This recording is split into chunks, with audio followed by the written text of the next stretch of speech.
Carter, Pee Wee, B Miller, Mark Stitt. I can name some more, no cap. That's some real shit. Lil Nick, Bank Street, nigga used to have you sick. Good afternoon, ladies and gentlemen. This is your boy Chris B. Daniels, and you are now on ShowNTalk. So there was a meme that I seen on Facebook a few days ago with the New Line Cinema logo, and it said what was the first movie that came to mind when you saw that logo. And the first movie that came to my mind was actually the Turtles franchise. And that's the franchise we're going to be discussing in the next few videos. So we're going to start off with the original movie. Now, when this movie came out all the way back in 1990, there were major complaints by parents saying how violent the movie was. You know, the turtles using their weapons, on the foot soldiers and all of that. And I was just like, yo, because if any of y'all ever watched the movie, you notice that the only turtles that actually used their weapons was Donnie and Mikey. Ralph and Leo, they pulled their weapons out, but they really didn't use them for fighting. They kind of used it for comedic. They used their weapons for comedic effect. You know what I'm saying? I guess because they were blades.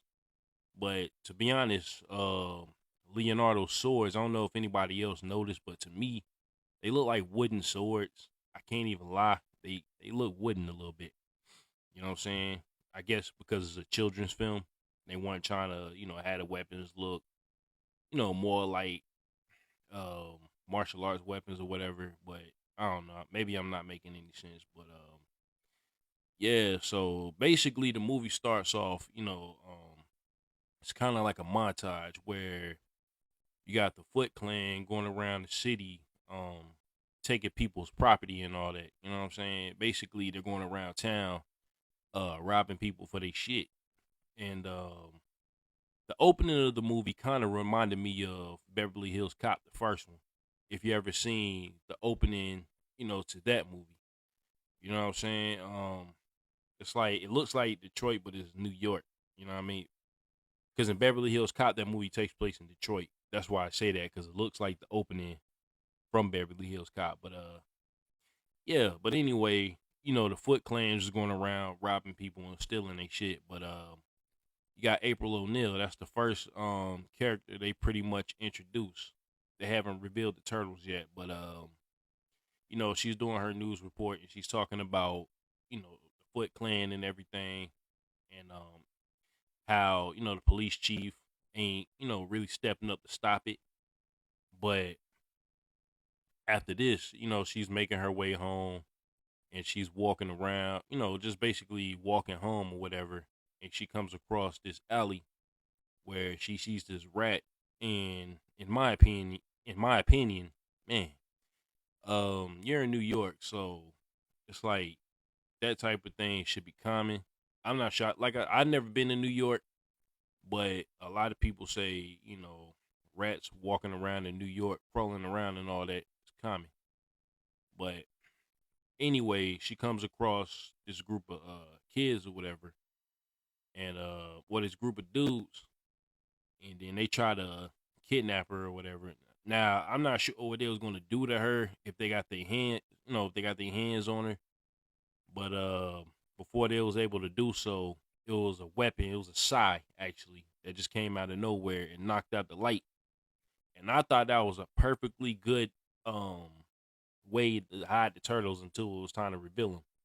So they come out of nowhere. Now they whooping these dudes' asses. And then by the time the cops pull up, they're all tied up and the turtles disappeared. But Ralph, you know what I'm saying, left one of his sides. So basically now it's him. You could tell it's him because of his red headband or whatever. But he's peeking up out of the sewer and he's seeing what's going on. And April notices the side laying there, so she picks it up and puts it in her purse or whatever. So this is the first of many times you'll hear Raph say, damn. You know what I mean? Because the movie is trying to be edgy and all of that. So he uses that word multiple times in the film. So now it's panning down into the sewer. And it's like, the credits are rolling and everything. The theme, like the ill thing. I thought the thing was awesome in this movie. So eventually you start to hear the turtles from the distance, you know what I'm saying? And then you'll see like their silhouettes, their shadows against the wall as they're walking through the sewer, but you don't quite see them yet. So then they introduce the title of the movie. And then out of nowhere pops Leo. And when I saw that for the first time years ago, man, let me tell you, that shit was freaking awesome. Like the way the turtle designs were like spectacular. It was unique. You know what I'm saying? In my opinion, it was perfect. Um, so now, they're walking through the sewer celebrating their win that they just got over these dudes or whatever. So now Ralph is walking behind him and he's pretty much, you know what I'm saying, in a bad mood already because he lost one of his weapons. And then it's again the second time you hear him say, "Damn," you know what I mean? So now they're walking and they make their way back pretty much to their hideout. And so Splinter is there, meditating as usual. Uh so now he's asking them where they seen. And Leo tells him no. So he gives them this speech while Mikey's on the phone ordering pizza. You know what I mean? So Splinter notices this and then he throws a book or whatever at him. And so now everybody, because Splinter takes this seriously. So everybody's paying attention to his words and all of that. So again, he's interrupted. This time somebody turned on some music and they're all dancing. And Ralph, as usual, is in a bad mood. So he decides to go see a movie. It's the movie Critters. That movie came out, if I'm not mistaken, was it 1980? What was it, 86? If I'm not mistaken, I had to look up the year, but I know it was after Gremlins. But he's walking around in like this trench coat and a fedora hat. You know what I'm saying? And it's like you could clearly see a turtle's face, a big turtle walking around in a trench coat and a fedora, but nobody pays attention to it. I'm assuming they think it's a costume he was wearing. So these two dudes robbed this woman for her purse, and he trips him, and then he takes the purse and throws it back to the woman, and then he turns back around to intimidate the two robbers, and then he shows him the side, and then they get up and run away. So now it's like these two dudes couldn't catch a break, so they jump into like this little area in the woods, and they come across Casey Jones, and Casey Jones starts beating their ass, and then Ralph comes out of nowhere and basically tells them, take it easy. They already been punished. So now this I guess this pisses off Casey Jones. So now the fight is between him and Raph. So Raph is holding his own, but so is Casey Jones. Like Casey Jones is actually a hell of a fighter in this movie. So Jose Canseco, I guess, in baseball, you know what I'm saying, he's been through a lot of, controversy or whatever. Not back then when that movie came out, but afterwards, you know what I'm saying? Because the bat that Casey Jones had, he tried to hit Ralph with it, and Ralph was like, basically, Jose Canseco bat, tell me you didn't pay money for this. So it was like a precursor to whatever happened to him, you know what I mean? But so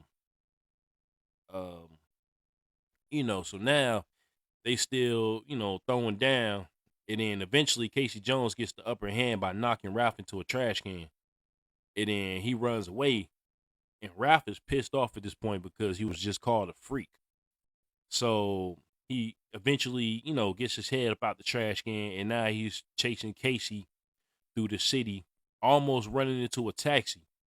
Now, this is a fun fact in the movie too. I forgot it was either the driver or the passenger in the taxi. One of them actually played Ralph in the suit.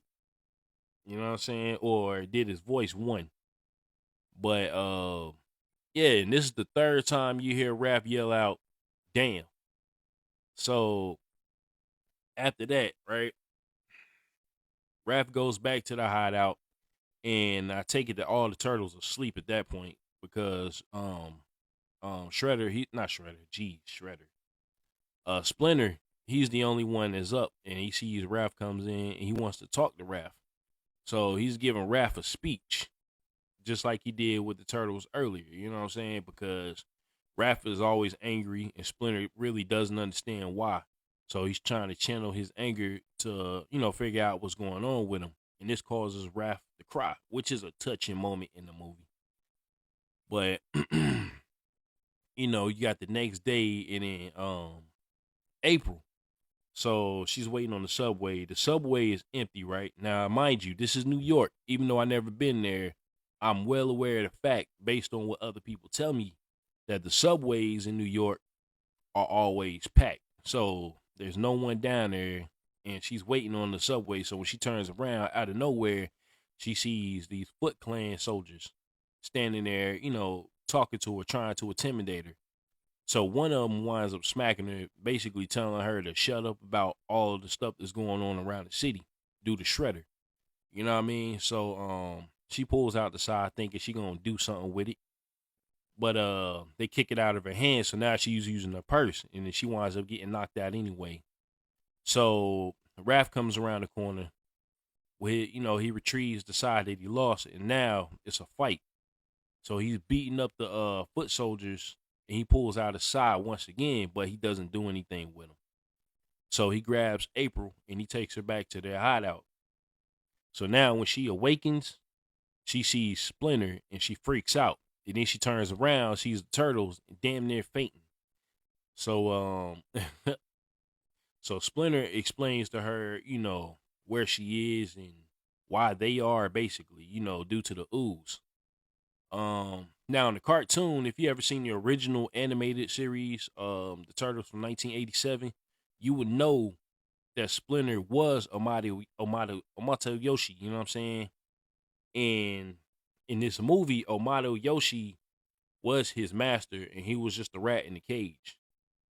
But then it was the ooze that turned him into Splinter, basically.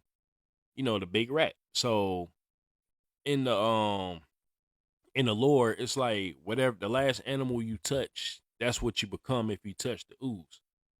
So Splinter, you know what I'm saying, like by chance pushing the turtles into like this jar or whatever, right?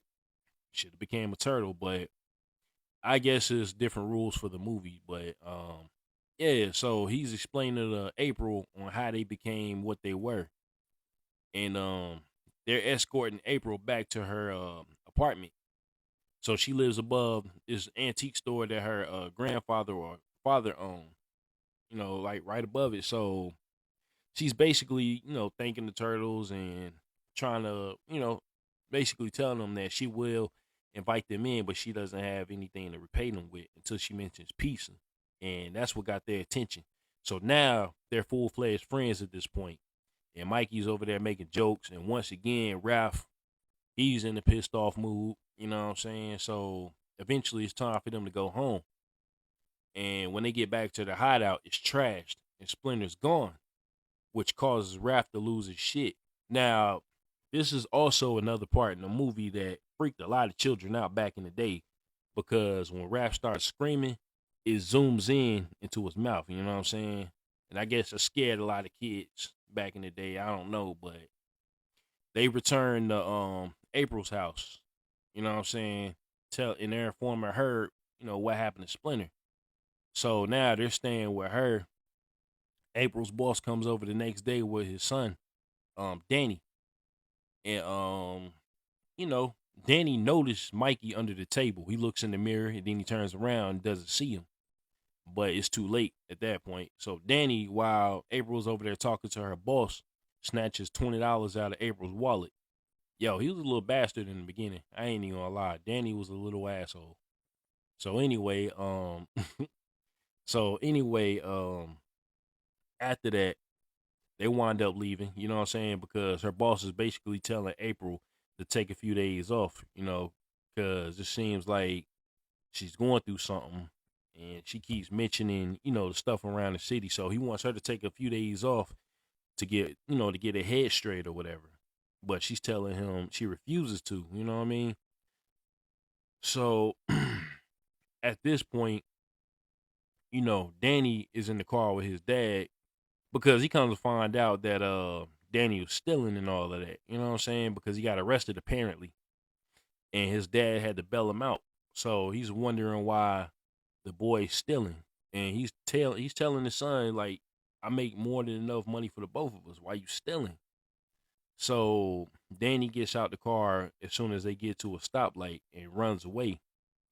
And Charles, you know what I'm saying, he's in the middle of traffic, so he really couldn't do much about that. So Danny goes and he's basically being recruited by Tatsu and the rest of the Foot Clan. And this is when they introduce Shredder, where he comes in for the first time. And come to find out, everything that was stolen from around the city ended up in his hideout. Like, you got arcade machines, you got Walkmans, you got all kinds of crap that they were opening up, you know what I'm saying? I guess for recreational purposes. But Shredder comes in and basically tells them that, they are there because the rest of the world rejects them, and he is their father. And at that point, I started thinking him as Darth Vader, you know what I'm saying? Because he had the voice, the helmet looked kind of like Darth Vader's helmet as well, you know what I'm saying? The cheese crater helmet. And then it's just the way, the whole demeanor. You know what I mean? So um at that, this is when, cuz he's well aware that the turtles had something to do with what happened, to April and how she got away and everything. So now Shredder wants they ass, so he sends Tatsu and the Foot Clan to April's house. And now when they break in, one of the Foot Clan soldiers is supposedly good with nunchaku, you know what I mean? So him and Mikey get into a nunchuck contest or whatever, right? And so, of course Mikey is better. So after that, a fight breaks out. So the turtles are fighting, making jokes and everything. They're not taking the fight serious until April's apartment, somebody accidentally hit a gas line and then her apartment catches on fire, right? And this is where, the movie gets kind of dark. And you could tell because of the music that they start playing, during the fight when her apartment catches on fire. So after all of this goes on, you know what I'm saying? And it's also revealed that Raph, because Raph disappeared, and I forgot to mention this part. So Casey Jones is on the roof, messing with a radio or whatever. Like, he notices from a distance away, he noticed somebody's on April's roof or whatever, right? And then he gets his binoculars to see that it's Raph, and he recognized him from the other night. So Raph is up there pissed off because he got into an argument with Leo earlier. And so he decides to, run away and head to the rooftop to blow off some steam. And this is where the foot soldiers came in the first time because apparently they spotted him too. So now they're all fighting, and Raph is like just beating their ass one by one. The abridged Book of Ninja fighting. You know what I'm saying? So, and that's one thing I never really understood about martial arts films. It's like you got 80 dudes against one person, and it's one person at a time, you know what I'm saying, trying to take the dude out, and he whoops their ass in less than 2 seconds.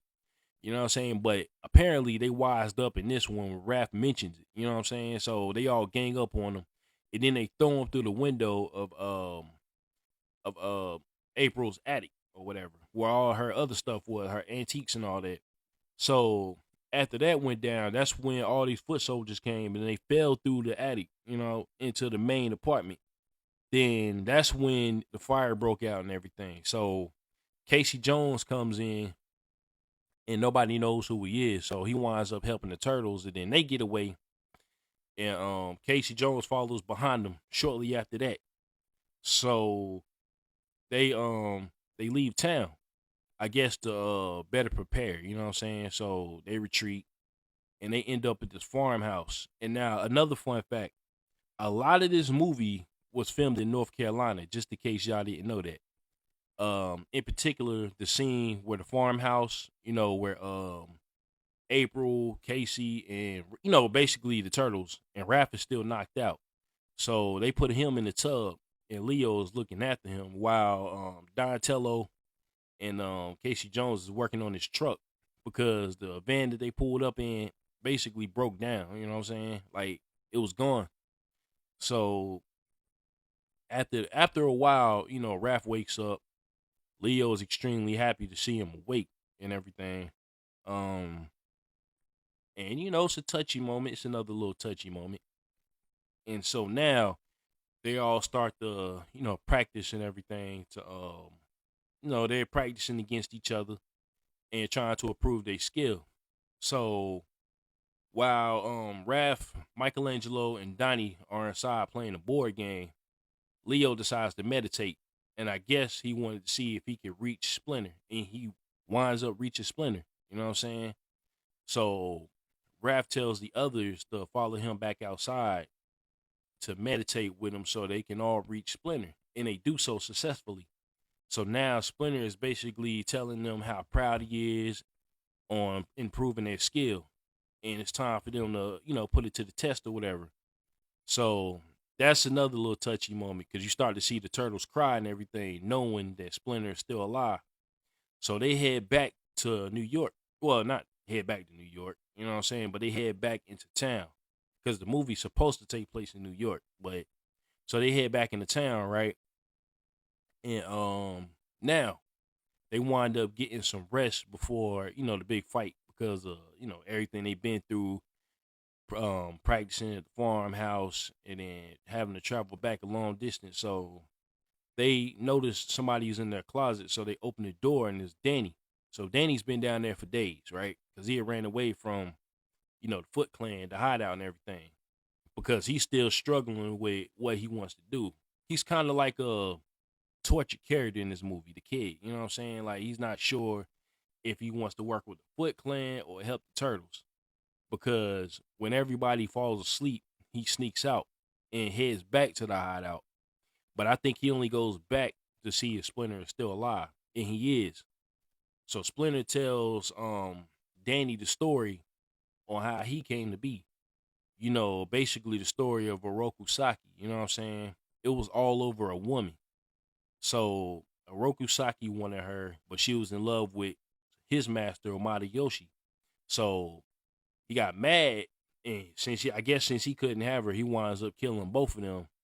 And Splinter falls out of his cage by accident. So Splinter winds up scarring Saki's face. You know what I'm saying? And he gets his ear cut off with a sword. So after this, it's been years since they've seen each other. So Shredder spots Danny talking to Splinter. So he's basically asking him like, yo, where you been? You know what I mean? And he knew that he was hiding something, I guess because he saw the piece of paper sticking out of his back pocket. So he opens the paper, revealing a drawing from April of Leo, like laying there asleep, sitting in the chair asleep. And Shredder basically tells Tatsu he's going himself, going back out there himself to make sure no more mistakes are had.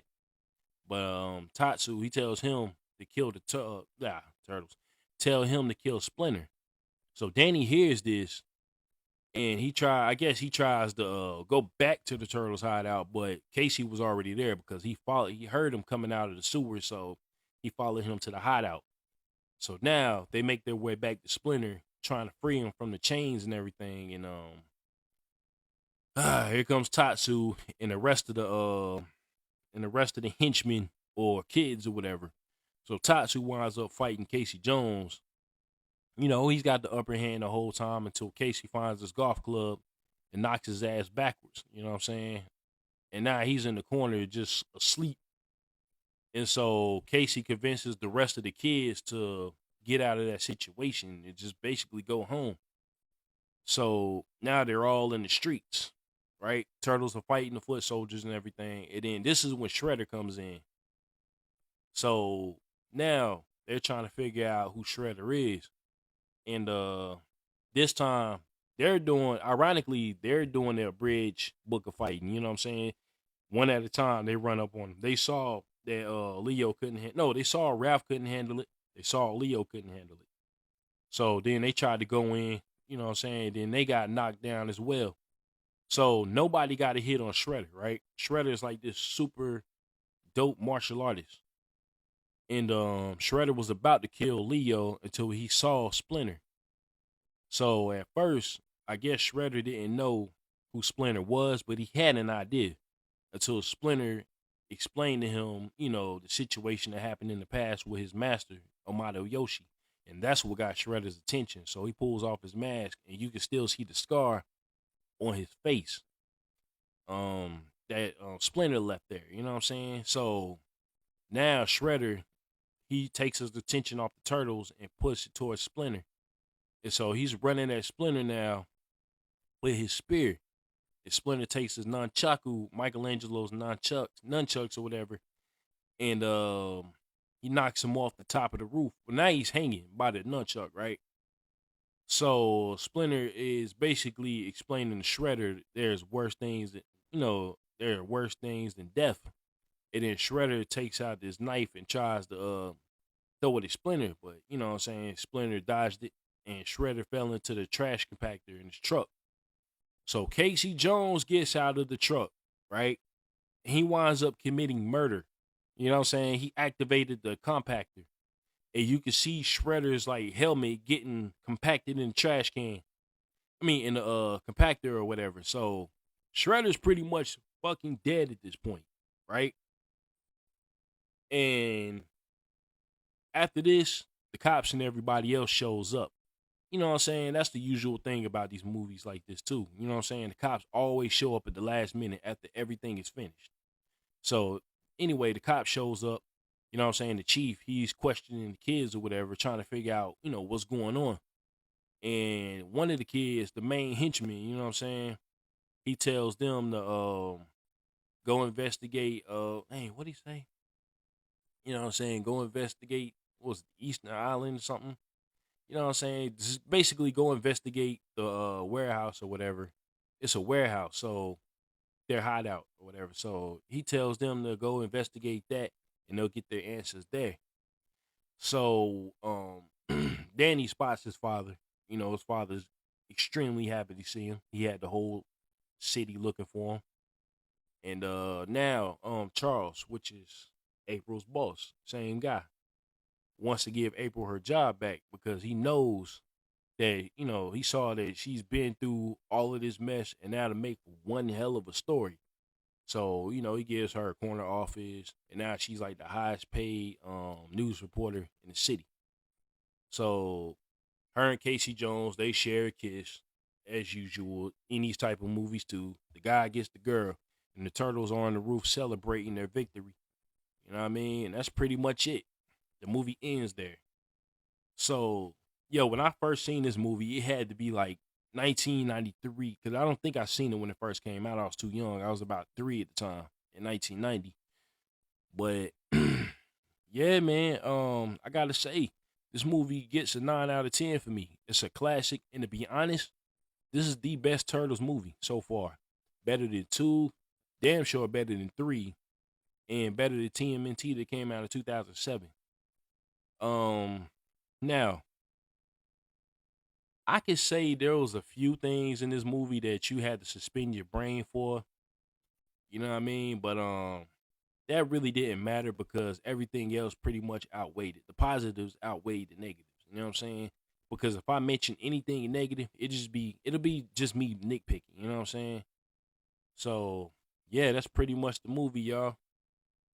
Teenage Mutant Ninja Turtles, 1990 film. And I know everybody has seen it at this point, yo. If you haven't, just watch it. I don't care how you gotta watch it, just watch it, yo. It's a classic movie.